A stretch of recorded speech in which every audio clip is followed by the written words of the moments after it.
Qui parmi nous n'a jamais rêvé un jour de posséder une île entière à lui tout seul? Un rêve utopique qui fait penser aux plages, aux eaux cristallines, à l'abondance d'arbres fruitiers et au sable blanc ultra fin. Mais les îles dont nous allons parler aujourd'hui ne s'inscrivent pas du tout dans cette catégorie. Et oui, ce sont des îles que personne ne souhaiterait acheter, même à prix bas. Allant des parcelles de terre hantées jusqu'aux terrains d'essai d'armes chimiques, en passant par les territoires de populations indigènes hostiles, nous allons en voir de toutes les couleurs. Avant de poursuivre, voici la question du jour. Avec combien de pays la France possède-t-elle une frontière physique? Est-ce option A 8 pays, option B 6 pays, option C 4 pays? Écrivez la bonne réponse dans les commentaires et nous verrons en fin de vidéo si vous avez eu raison. N'hésitez pas à liker la vidéo si elle vous plaît et si vous êtes nouveau sur la chaîne, n'oubliez pas de vous abonner et d'activer la notification pour ne rater aucune de nos prochaines vidéos. On commence.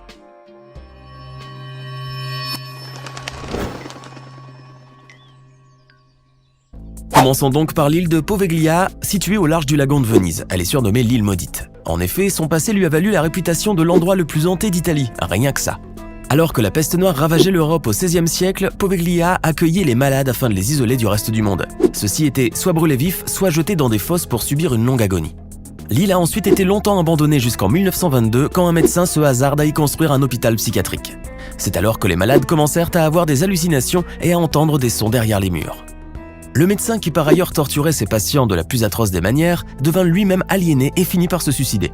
L'hôpital fut fermé et l'île évacuée de ses habitants depuis 1968. Elle fut achetée depuis par Luigi Brugnaro, un homme d'affaires italien.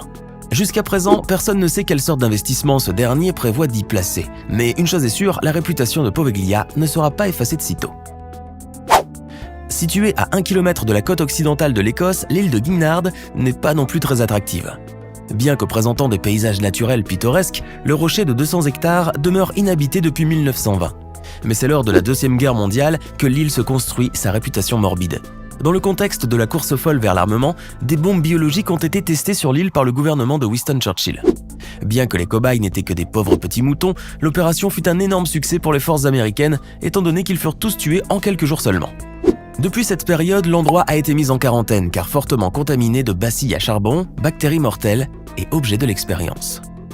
Ce n'est qu'en 1990 que les autorités décident de désinfecter l'île en l'aspergeant totalement de formol et en y ramenant des moutons vivants pour en prouver l'efficacité. Malgré cette tentative, l'île de Guignard demeure toujours inhabitée et seuls certains amateurs de kayak s'y aventurent de temps à autre en ignorant ou en essayant d'ignorer l'empreinte de l'histoire. Faisons à présent un tour dans les territoires outre-mer britanniques du Pacifique. Appartenant à un groupe de 5 îlots, l'île Pitcairn est la seule à être habitée par une cinquantaine de personnes. Et oui, malgré les efforts continus du gouvernement britannique pour peupler cette zone du globe, il n'y arrive pas, et il y a 2 raisons principales à cela. La première est que la majorité des personnes qui y vivent sont des descendants de rebelles britanniques bounty. Ceux-ci se sont donné le droit de se prêter à des comportements malsains et scandaleux sur des enfants. La seconde raison est plus évidente, c'est le problème de ravitaillement. En effet, le seul navire qui se charge d'importer les marchandises en provenance de la Nouvelle-Zélande se déplace tous les 3 mois. De plus, l'unique magasin présent sur l'île n'ouvre que 3 fois par semaine. De quoi expliquer ce manque d'intérêt de la population vis-à-vis de cet endroit, pour le moins insolite. Si les endroits précités sont vraiment hostiles pour ceux qui s'y aventurent, celui dont nous allons parler maintenant n'appartient pas tout à fait à la même catégorie. L'îlot de Stack Rockfort, situé au Pays de Galles, est mis en vente par l'agence Purple Bricks pour le prix de 450 000 €, soit le prix d'un petit appartement à Paris. Pour cette parcelle de terre comportant en plus un fort bâti par les Britanniques au 19e siècle pour se protéger d'une invasion française, c'est vraiment une aubaine. Mais ce qui fait hésiter les acheteurs, ce sont des pentes arides et une absence quasi totale d'infrastructures. Ce bijou historique n'est pas vraiment la perle rare que recherchent les investisseurs. Cela dit, ce n'est pas l'avis de Ross Mackenzie, l'agent chargé de la vente, qui affirme qu'avec un bon investissement et de l'imagination, la propriété pourrait faire des merveilles dans les environs. On a quand même un doute, monsieur Mackenzie. Passons à présent à un cas vraiment particulier et plutôt louche. D'immenses surfaces verdoyantes au gazon parfaitement tondu, une demeure principale de 11 000 pieds comportant 11 chambres à coucher, 9 salles de bain et 9 salles avec foyer. C'est la promesse de l'île Colback, située en Nouvelle-Écosse au Canada. L'endroit présente tous les aspects d'un domaine de luxe et dispose de tout ce qu'il faut pour un confort incomparable. Et pourtant, l'île est mise en vente depuis plus de 8 ans et ne reçoit aucune offre satisfaisante. La situation est tellement incompréhensible qu'elle a poussé les propriétaires à baisser le prix de 9,5 millions de dollars à 7 millions uniquement pour trouver preneur. Une baisse aussi importante qu'infructueuse. Aujourd'hui, ils espèrent trouver un acheteur à la hauteur de leurs espérances qui saura redonner vie à ce lieu d'exception. Néanmoins, si on ne comprend pas l'hésitation des investisseurs concernant l'île Colback, il y en a d'autres dont les caractéristiques dissuasives sont plutôt explicites, comme le rocher Tillamook, situé au large de la côte de l'Oregon aux États-Unis. Il s'agit en fait d'un minuscule îlot avec un phare construit dessus et qui présente des conditions climatiques et naturelles extrêmes. Ici, il fait très souvent mauvais temps et les vagues gigantesques qui prennent d'assaut l'endroit ont déjà fait plusieurs victimes. D'autant plus qu'il faut une autorisation spéciale pour s'y déplacer et y construire des bâtiments. Mais l'élément le plus dissuasif pour les potentiels acheteurs reste le gouvernement américain qui demande plus d'1 million de dollars pour céder la petite île. Du coup, on comprend facilement pourquoi l'endroit reste entre les mains des Américains. C'est maintenant au Brésil, et plus précisément sur l'île Coimeira da Grande, que nous faisons escale. Dès que vous avez entendu Brésil, vous avez sûrement pensé aux paysages des tropiques, au soleil et aux plages caliente sud-américaines. Mais notre île présente une particularité qui vient vite gâcher ce beau rêve. Coimeira da Grande est l'endroit qui possède la plus grande densité superficielle de serpents venimeux au monde, rien que ça. Avec une proportion d'un serpent tous les 75 mètres carrés qui se voit décuplée dans certaines zones, l'île est tout simplement inhabitable pour l'homme. Et ce n'est pas tout, la parcelle de terre de 430 000 mètres carrés abrite une énorme population d'une des plus dangereuses espèces de serpents, les Jararaca iloa. Ces reptiles sont les plus meurtriers de toute l'Amérique avec un venin 5 fois plus fort que leurs cousins du continent. Dans ces conditions fort dangereuses, le gouvernement brésilien est même allé jusqu'à interdire totalement l'accès au public pour des raisons de sécurité évidentes. Ainsi, seuls les scientifiques peuvent, avec des autorisations spéciales, se déplacer ponctuellement pour y mener quelques études. Bref, il est clair que pas grand monde s'aventurerait sur l'île, alors passons à la suivante. En plein océan Indien cette fois-ci, entre le golfe du Bengale et l'île d'Andaman, se situe un paradis naturel assez atypique. Bien qu'entouré de beaux récifs coralliens, de plages de sable fin et disposant d'une flore extraordinaire, l'île North Sentinel est un endroit où on ne vous conseille pas de vous aventurer. Si vous ne suivez pas notre conseil, vous comprendrez à coups de lance que vous n'êtes pas les bienvenus sur North Sentinel.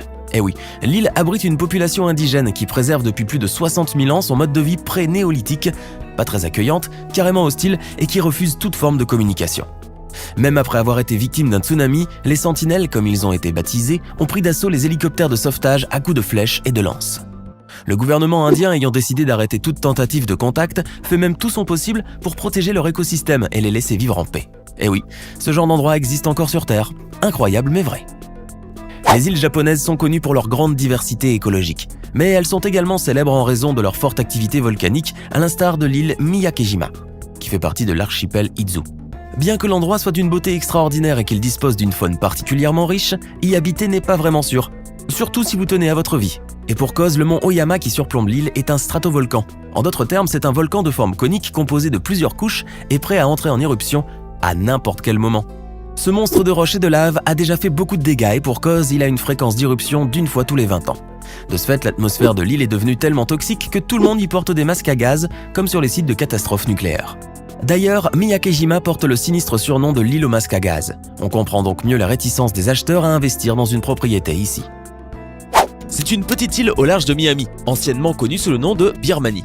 L'île de Ramri est envahie par des milliers de crocodiles d'eau salée, certains pouvant peser jusqu'à 907 kg.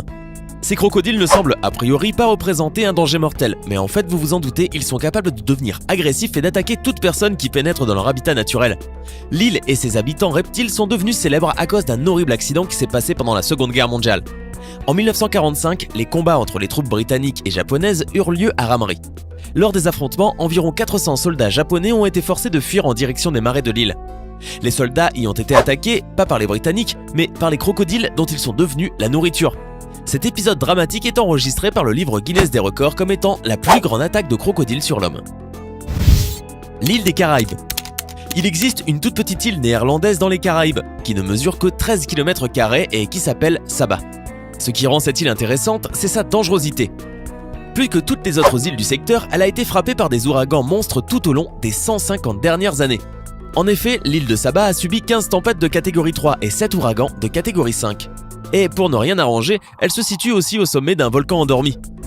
Et pour terminer, nous allons parler d'un cas très peu commun. Il s'agit d'une île située dans la baie du Mahon au Canada et qui frôlerait la perfection sans un détail qui change toute la donne. Avec une superficie de 4 hectares, elle dispose de 2 zones boisées aux extrémités et d'une plage calme et sécurisée pendant quasiment toute l'année. L'endroit magique offre une vue fabuleuse sur toute la baie et dispose de 3 maisons. La première comportant principalement un salon et une cuisine, la seconde des chambres à coucher et la dernière sert de débarras. Vous vous demandez sûrement où est le problème ?